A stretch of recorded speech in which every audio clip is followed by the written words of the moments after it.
Well, hello and welcome back.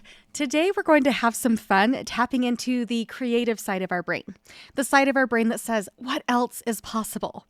And we're going to do that through one simple exercise. Writing movie trailers. Now stick with me on this one because I think this is a very simple but a very powerful idea. And this is one that's actually pretty fun to do. So I would not be surprised if this becomes the new party game because, oh my goodness, it can just give you such a huge insight into yourself and into other people when you think about your life in terms of what would my movie trailer look like? So here's how we're going to play. Something happens in your life. For example, it's raining on your wedding day or your dinner gets burned or you receive some negative feedback from somebody. When that happens, notice what is happening in your brain. Your brain is an amazing storyteller, but it doesn't always tell the most accurate of stories. I mean, yeah, it's going to tell you that, oh no, I'm telling the truth, the whole truth, and nothing but the truth, and you should believe me. But that's not actually the truth, right? It's actually only telling you one possible storyline. And we know that there are multiple versions of the same story because everybody has a different story, even when the circumstances are the same. Everybody reacts differently to the same circumstance. For example, one person might burn dinner and burst into tears, and another person might burn dinner and burst into laughter. It is the same circumstance, but one person made that circumstance a tragedy while the other one made it a comedy, right? So when something happens, notice the storyline that your brain wants to attach to that something, okay? Those are all the neutral circumstances. They do not mean anything until we write a story about it. You are a storyteller, whether you think you are or not, whether you think that you're a creative or not. And more than likely, you've practiced a certain genre of writing for quite a while now. You have practiced a certain kind of script. And thinking that this is the only way that your story can end, that might be what's keeping you stuck. So here's the game. Are you ready? When something happens, then notice your thoughts about it and then repeat it back like you're narrating a movie trailer. So for example, let's say it's now 8 p.m. and you're brushing your teeth and you notice that you have a poppy seed that's stuck in your teeth. And so when this happens, notice, okay, what is my narrator saying? I know that I have a poppy seed in my teeth. The last time I ate poppy seeds was for lunch. What's my narrator saying? So maybe the narrator in your head is saying something like, MaryAnn went the entire day not noticing this seed, and none of her supposed friends told her that it was there. Maybe she doesn't have friends after all, right? That's a total downer of a story, right? But a more supportive story might be, nothing keeps this girl down. Even when a poppy seed has been her companion for an entire day, then she's able to laugh about it, floss it out, and move on. And it's not just poppy seeds that she doesn't let get her down, right? Okay, also as a side note for poppy seeds, I did have to look at my teeth before recording. I had some everything bagel chips for lunch, and oh my goodness, they were so good. But then they've got all the seeds in them, right? Sesame seeds and poppy seeds. But then, do you want to know what my honest to goodness thought was before recording? I mean, yes, I did check in the mirror to make sure I didn't have poppy seeds, but I thought, you know what? Worst case scenario, I do have a poppy seed in my teeth, and then this will be the video that takes off. It seems like the videos that have the most engagement are the ones where something's wrong and people just can't look away. So it wouldn't actually be the worst case scenario, right? So anyway, that's just one other story for that poppy seed. Or maybe, for example, your neighbor says, oh, you got a haircut, and your brain wants to immediately write a story. So one story might be, oh, MaryAnn shouldn't have changed stylists. Oh, that was a big mistake. How embarrassing. She looks terrible. Or maybe the story is, oh, wow, people can't help but comment about my good look. Oh, doesn't it look amazing? I'm so glad that I found that stylist that's good with curly hair, right? You get to decide what story you want to assign to that neutral circumstance of somebody saying, oh, you got a haircut. Also, I'm just going to say it's a personal pet peeve of mine when people make a statement instead of a compliment. So pretty please to my listeners, if you've noticed that somebody has cut their hair, instead of saying, oh, you got a haircut, please tell them how great they look. But even if they don't tell you how great you look, you can write a good story in your head. Now, if your brain has ever taken a 5-second interaction and then turned it into a 2-hour-long docu-series, then you're in good company. All of us are amazing writers. And while the brain wants to convince us that, oh no, my brain, nope, I'm just thinking over here, I'm just telling you the facts. It's not just telling you the facts. It's writing a story and it's assigning meaning even when it doesn't necessarily need to. And the stories that it's writing are not always helpful. In fact, sometimes the brain, it wants to keep rereading the same sad page or the same depressing chapter over and over and over again. But really, the truth is that we are all on our own hero's journey. That means we're going to have highs and we're going to have lows. And we get to keep moving forward instead of getting hung up on that one negative plot line. So imagine for just a moment that you walked into a movie theater and you sat down, the movie's halfway through, and you don't know the characters, you don't know what's coming next, but you assume that since you sat down and watched 5 minutes of that movie, that you knew everything about it, right? You knew what kind of a movie this was. But the thing is, the 5 minutes that you sat down for, it was the part in the hero's journey where the hero is really struggling. Things aren't going well. They feel so lost and so abandoned and so afraid. They don't know how it is that they're going to get out of this.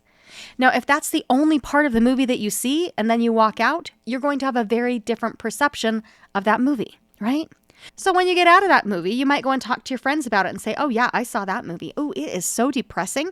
I didn't like it at all. And your friends might respond with, wait, what? No, it was such an inspiring movie. I can't believe you said it was depressing. It brought me so much hope and so much encouragement. It was such a feel-good movie. I wish you would have sat through the whole thing so that you could have seen how it ended because, oh, it was so good. So they had a very different experience of that film because they were willing to sit with it and to just watch the hardship happen. They were able to wait in hope as to what was coming next. They were willing to hold on to the hope that things are going to turn around in this film. Things are going to get better. The hero's going to be okay. They're going to come out on top. And oftentimes this is what we're doing with our own lives. We're focusing on and replaying the same sad scene. We are reliving the same role of victimhood in our own personal stories, instead of allowing ourselves to sit in the hope and the possibility of, wow, I wonder who it is that I'm going to become through this experience. I wonder how things are going to turn around for me. I wonder how I could be my own hero in this story. The brain, it craves certainty. And the brain, it also wants to be right even more than it wants to be happy. So if you're thinking thoughts like, well, I guess that this is just my life now. I'm just going to die sad and alone. Then guess what? Your brain is going to start looking for all of the reasons why that's true, even though it's not necessarily true. But the more evidence your brain shows you that what you're thinking is true, the more likely it is that you're going to believe that story. But think about all of the movies that you've watched, all the books that you've read, where there's a plot twist and things absolutely turn around. You can do that too. So ask yourself, the story that I'm writing, what kind of a life is that going to be creating for me? And is that the life that I want? The truth is that negative storylines, they actually come really easily to the brain because the brain has a built-in negativity bias, and this is actually a safety mechanism. The brain believes if I can just predict and prepare for the worst-case scenario, then I will be okay. And yes, it is totally fine to think about and prepare for the worst-case scenario. Definitely be prepared. But when you get stuck in that loop and stuck thinking that, okay, I am now living in the worst-case scenario, it's going to be really hard for you to just be in the present. It's going to be hard for you to look for what else might be possible because you're reinforcing that one storyline. Your brain is attempting to protect you with this plotline. It is trying to save you from rejection. It's trying to save you from embarrassment or disappointment or failure or loss. And it does this by making up stories. Because even negative stories, they can feel really empowering because they're giving us some kind of an explanation. They're saying, oh yeah, I can understand why I'm the victim here. It's because everybody else is so hard on me. I'm the victim of circumstance. Everything goes wrong for me. That's my role. That's my storyline. This is true. And we tend to cling to it. And part of us feels really good practicing that because it gives us some explanation for why it is that we're feeling so miserable. But our built-in negativity bias, it's naturally going to make it easier to write stories of victimization rather than the beautiful, heartfelt Hallmark scripts, right? So it does take some effort and it takes some practice to see what else might be true because we do have that negativity bias, but it is absolutely worth the practice. So, for example, that poppy seed that's been in there since lunchtime, what story are you writing? Are you writing a story that says, oh, I am such a doofus. That is so embarrassing. I am mortified. I can't believe that nobody told me. They're so mean to me and they just let me go around all day with this poppy seed in my teeth. I'm so embarrassed. Or maybe you're writing a story that, oh, I have a poppy seed in my teeth. That's so funny because I know that every single person who has ever eaten a poppy seed ever has probably got it stuck right in the front of their teeth. And it's fine. It just makes me human. People are going to think I'm relatable because of this poppy seed. And it comes out so easily with floss. It's not a big deal. I'm not going to be overthinking this tonight. I'm going to sleep so great. So notice the stories that you're telling yourself and get creative as you work to write a new story, because you do not need to stay up all night recycling that same tragic chapter. When you accidentally tell the insurance guy, "Bye, I love you," before getting off the phone because you were just talking to your fiance, what story are you going to write about it? Do you want to make it into a comedy and maybe tell yourself the story that, "Oh my gosh, that was so funny. I bet it totally made that guy's day. He's going to be telling all of his coworkers about it. That is just hilarious." Or are you going to write a story about self-humiliation? "Oh, that is so embarrassing. I'm so embarrassed. I'm so inadequate. I'm such a goober. My fiance should be ashamed of me." The thoughts that you were thinking, the stories that you are writing in your head, they are what create our emotional experience with life. So why not write a story that makes you feel a little bit better? When you go into a movie theater, then you know that you're going to experience the full range of human emotions. In fact, that is what makes a good storyline. You also know that more than likely, the hero is going to overcome their hardship. They're going to find love. They're going to solve the case. They're going to land the job. They're going to get the superpowers, right? You just aren't quite sure how they're going to get there yet. But you're rooting for the hero. You're rooting for the underdog. And you have that hope that, yeah, they're going to make it through. I can't wait to see what's going to happen next. Nobody's going to go into a movie or read a book where nothing goes wrong or where nothing actually happens. I mean, I guess that some people do. My mom actually enjoys a podcast where they tell stories where nothing really happens.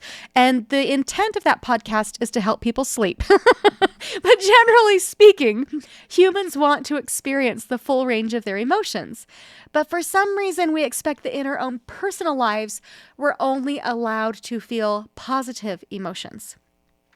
And if we're not only experiencing those positive emotions, it must mean that something is wrong with us. But even the idea that something is going wrong, that's just a story that we're telling ourselves. And it's not a very supportive one. Sometimes we tell ourselves stories that bring us pain, like something is going wrong. Like, well, my kid would never do that. And then they inevitably do. And then we write another story. We resist it, thinking, no, that is not the plot line that I wrote for their life. And then we might even experience grief and mourning as we resist their storyline and their actual plot line. And that prevents us from actually seeing all of the growth that our child is actually gaining because of that experience, not in spite of it. They're just entering a new chapter. They're entering their own hero's journey. And another chapter is coming. Or maybe we tell ourselves, oh, I made a huge mistake. I'm never going to recover. But maybe you're just at the beginning of your own hero's journey. And you don't know yet how you're going to get to where it is that you're going to go because you're just focusing so much on this one page of what's gone wrong instead of actually continuing the story and seeing what else might be possible, what else is coming down the line. So let's play around with a few examples, okay? So the neutral circumstance is your husband said, oh, we're having spaghetti again. Now, one story in your head might be, oh, I failed. He's disappointed in me. I make spaghetti too often. I'm not very creative in the kitchen. My husband probably doesn't like me anymore. There are endless numbers of stories that you could write about this very neutral thing that husband just said, oh, we're having spaghetti again. And they're not going to make you feel very good. And there's also stories that could feel a lot better. For example, maybe you want to tell yourself the story that, yeah, I am so amazing at saving time by making spaghetti on my busy days. Or maybe you want to tell yourself the story that, I am so good at saving money. Look at how much money I've saved our family by having spaghetti once a week. And it's even better that I love spaghetti with garlic bread. It's my favorite. Or you might be thinking, I'm so glad that I have a few quick and easy go-to recipes that I can have on hand when I have crazy days like today. And guess what? If hubby doesn't like spaghetti, he can have cold cereal. It's okay. Or I could even tell my husband, hey, Wednesdays from now on, I'm going to be making spaghetti because that's all that I have time for. But if you would like to cook on Wednesdays, I really love those burgers that you make. So which one would you like, spaghetti or burgers? But the stories that we tell ourselves are going to impact our relationships and how we feel. Okay, let's do another one. The neutral circumstance is that your kid didn't get invited to that party. Now, again, there are any number of stories that you could tell yourself here. You could tell yourself the story that those kids are so mean. They intentionally left out my kid. My kid is always left out. You know what? And my kid can kind of be socially awkward. They're probably never going to have friends. Now, if those are the stories that you're telling yourself, how are they going to make you feel? How are they going to be impacting how you show up as a parent? How are they going to be impacting your relationship with your child? Now, some more supportive stories might be, you know what? If those friends are choosing to leave my kid out, it's their loss because my kid is pretty awesome. And they're leaving, that's going to open the door for more supportive friends to walk in. Or maybe you want to choose the story, you know what? My kid is going to be so much more empathetic and inclusive moving forward because of this experience, because they now know what it feels like to be left out. Or maybe you want to choose the story, you know what? Their invitation, it probably just got lost in the mail. That happens. It's fine. But again, remember that the story that you tell yourself is going to determine how you feel. It's going to determine how you feel about you. It's going to determine how you feel about your kid. It's going to determine how you feel about those other kids. It's going to determine how you feel about life in general. So be more intentional with the story that you're telling yourself. Think about every movie you've ever loved. More than likely, it was full of highs and lows, of wondering, will they or won't they? It was full of hardship and overcoming hardship. And it is a joy to see how the hero is going to overcome their challenges. And we're there for the whole journey, right? We love it. So why do we assume that our own story is over just because we're currently in the middle of a difficult chapter? And what might happen if you started to imagine yourself as the hero in your favorite story? What might happen if you started to get curious about how you're going to overcome this? What might happen if you start to get curious about how it is that you're going to work through this rather than just being resigned to what currently is? And as I said in the beginning, one of the most fun ways to play around with this is to write your own movie trailer. If you were going to write a movie trailer for your life, what would the voiceover say? Be very intentional about it, and you get bonus points if you tape this to your bathroom mirror and you practice your voiceover every morning and every night. So what would your voiceover say? What if it said something like, Eva was a struggling artist who had no idea that at her next exhibit, everything would change? How might that shift how Eva prepares for that next exhibit? How might that change the energy that she's putting into her artwork? The energy that she's bringing into the exhibit as she presents her work? How might that shift everything for her if that's what she's choosing to believe, is that everything is going to change at this next exhibit? Or maybe your trailer sounds something like, Sandy thought that her marriage was over. Little did she know that she was just beginning a new relationship with the same man. How is that going to shift how it is that she engages with her husband? How might it shift her resignation into optimism and hope, and that she can actually create the change that she's looking for? How might it help her to think about what it is that she would like to be different? And how might it help her to advocate for those changes? Or maybe your trailer sounds like, Fred was about to learn what a huge difference this one small change could have on his life. And in doing so, his transformation would inspire many. How might that shift Fred's level of consistency with that small change over time? How might that shift his results when it comes to his fitness journey or building his business or whatever it is that he's wanted to show up for more consistently? Or maybe your trailer says, Katie was about to learn that the more she fell in love with herself, the more the creeps would naturally fall away and Prince Charming would find her. How might that shift how it is that she thinks about her current experience with being single? How might that shift how she feels about the guys that are currently pursuing her? How might that change how she feels about herself and who it is that she does and doesn't want to tolerate when it comes to who gets to be in her immediate circle? Or maybe your trailer says, Mary thought that she would never recover from that divorce. Little did she know that everything was lining up to create a life more beautiful than anything that she could have imagined. How might that help Mary to step into her highest version of herself? To really get her thinking about, boy, what kind of a life do I want to create? How can I make my life more beautiful and more amazing? What is it that I want to start to imagine? Because it's going to be even better than that. How would that support her in her personal journey? Or maybe your trailer sounds like, Jessica was afraid that she would lose everything if she stood up for herself. But she was about to discover that stating boundaries would create meaningful and authentic relationships where she felt loved and respected. How might that shift how it is that Jessica actually feels about standing in her own power, about actually speaking up about what she would and wouldn't tolerate, about what it was that she wanted in life? Significant change happens when you shift your story from, oh no, who's going to leave and who's going to stay, into my goal is to show up as my authentic self, and I'm going to see who that brings in. I'm going to see who stays. It is such a little thing, but it can have a significant impact on how it is that we show up in life. Your brain is going to keep writing stories, and some of those stories are going to be playing on repeat. So make sure that it is a story worth retelling. When you find yourself playing those stories on repeat, I want you to question them. I want you to ask yourself, is this story really serving me? Is this a storyline that is helping me to become the best version of me? Or is this story keeping me small? Because here's the thing that I really want you to remember, is that this isn't the whole story. This is just your current chapter. This is one scene. This is one chapter. This is one difficult conversation. This is one season of life. And the truth is that we don't actually know what's coming next. But the story that we choose to tell ourselves is going to impact our experience moving forward. So go and pop some popcorn, get your pen ready, and let's write your next chapter together. You get to decide who it is that you want to become through this experience, not in spite of it, but through it. You get to be the hero. You get to be the underdog that wins it all. You get to decide what is going to harden you and what is going to soften you. You get to decide if you're going to be the hero or the victim in your story. Notice the stories that you're telling yourself, and tell yourself the story that who I'm becoming through this experience is pretty amazing. The more conscious you become of the stories that you're telling yourself, the better you can make your story. You get to decide, okay, I'm going to add a little plot twist here. I'm going to start to show up differently. I'm going to try this on instead. I'm going to become the hero in my own story.